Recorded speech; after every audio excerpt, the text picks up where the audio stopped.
So we move to the cones. The cones have a photosensitive pigment called iodopsin, and it is located in the membranes in the outer segment of the cones. And like iodopsin, it has two components. Still, it has that protein opsin and then iodide. Okay, it requires more light. That means it is actually the splitting or the bleaching of iodopsin requires more light intensity. So that is why we actually talk about the cones being less sensitive to light. Okay, so they require more light for them to be bleached compared to the rods. Okay, so when bleaching happens, you have the opsin and the free iodide. But that is when you have light of sufficient intensity to cause this bleaching to happen. So how does the process of transduction happen in the cones? So how is light converted into action potential in the cones? So when light arrives, you have the photosensitive pigment iodopsin absorbing that light. The light is in the form of what we call photons. And then when it absorbs it, it splits. That is the bleaching that we're talking about. That splitting causes the cone cell membrane to become hyperpolarized, and this reduces the release of glutamate. Remember, glutamate is the neurotransmitter that prevents the bipolar neurons from firing their action potentials. Okay, so that means that if you make sure that you don't have glutamate, it means you can easily have the action potential going through. Okay, so that means that same hyperpolarization is actually what happens with the bipolar neurons and the ganglion cells, and this basically results into the action potential to be transmitted to the brain, still via the optical nerve. Now, in comparison with the cones, what are we seeing in comparison with the rods? What do we see in the cones? The cones are actually very good at providing very good details about the image. Okay, and that is an issue to do with visual acuity. The ability to distinguish 2 points that are very close on an object, giving you that fine detail, is what we call visual acuity. Okay, the small details. If you have 2 phones together, are you able to distinguish that these are 2 phones that are together, or you're going to look at it as one phone? That is an issue to do with visual acuity. Okay, so the cones are good at that, whereas the rods are not good at that. And the reason is because of one, that you have each cone connected to its individual bipolar neuron. That means it gives you better clarity compared to where you have convergence, synaptic convergence in the rods. Okay, so that means that images formed by the cones are very, very clear. Because we don't have convergence in the cones. Okay.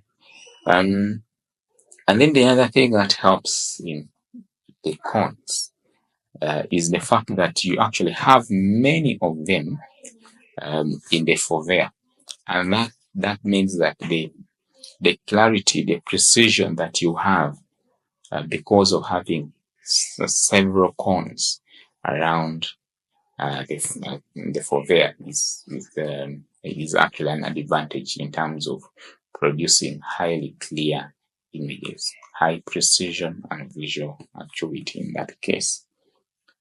So the fact that you have none a synaptic convergence in the cones. That means the cones are not very sensitive to light compared to the rods. Now, very important cells that we mentioned earlier on in our first presentation about photo receptor cells are the horizontal cells and also the amacrine cells. So let's start with the horizontal cells. So these ones, they synapse with the multiple bipolar neurons. So the point here is you have the photoreceptor cells connecting to the bipolar neurons. The bipolar neurons connect to the ganglion cells. The ganglion cells now lead to the optic nerve. You know that. But around the region where you have around the synaptic region, basically, you also have some cells there, the horizontal cells and the amacrine cells. So what do the horizontal cells do? They are responsible for what we call lateral inhibition. And this is very important in visual acuity and contrast. So you already know what visual acuity is. The fact that if you have two close points, you can actually differentiate those two points as distinct. That is visual acuity. Now, contrast is when it's like when you have an image. Let us say this is what you're seeing. Are you able to see the surrounding, the background of that image? That's clearly, that is a mode contrast. Okay, so if you happen to have a camera, your phone camera perhaps, if you focus on one image and blur the background, that means that you don't want the background to appear prominently. But that does not mean that you completely get rid of that background. So you just blur the background and then the image that you're focusing on comes out properly. That's an issue to do with contrast. And basically, that's also an issue that is happening within the human eye. Now, what brings that is an issue to do with what we call lateral inhibition. Lateral inhibition is concerned with making sure that if you have photoreceptor cells that have been excited, the surrounding photoreceptor cells have to be inhibited such that you basically there is only focus on the stimulus or the stimulated photoreceptor cells such that the information is basically around that.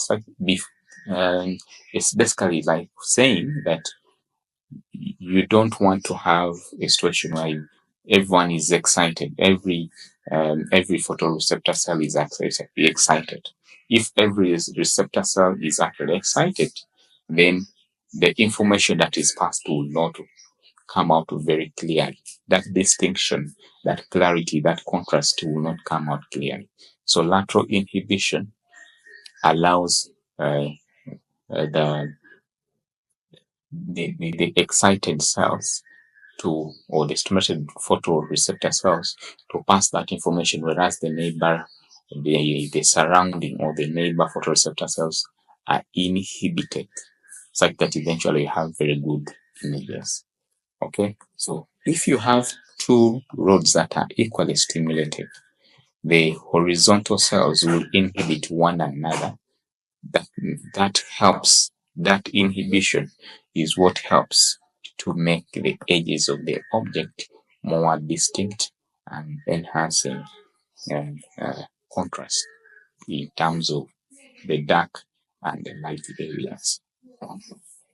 And then the amacrine cells, these ones also are stimulated by the bipolar neurons and synapse with the ganglion cells. What these help? They help with the processing information regarding the variations in terms of light intensity, contributing again to a proper visual perception. That marks the end of this presentation.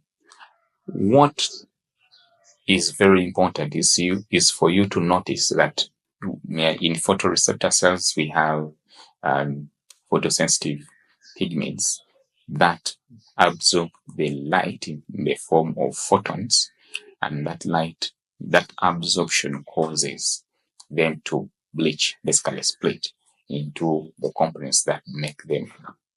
And then that is what generates the action potential that is eventually sent to the brain via the optic nerve. We have seen the difference in terms of the rods and cones, in terms of then giving you whether clear or unclear images, whether they are sensitive or not very sensitive to light in relation to the structural arrangement. Thank you.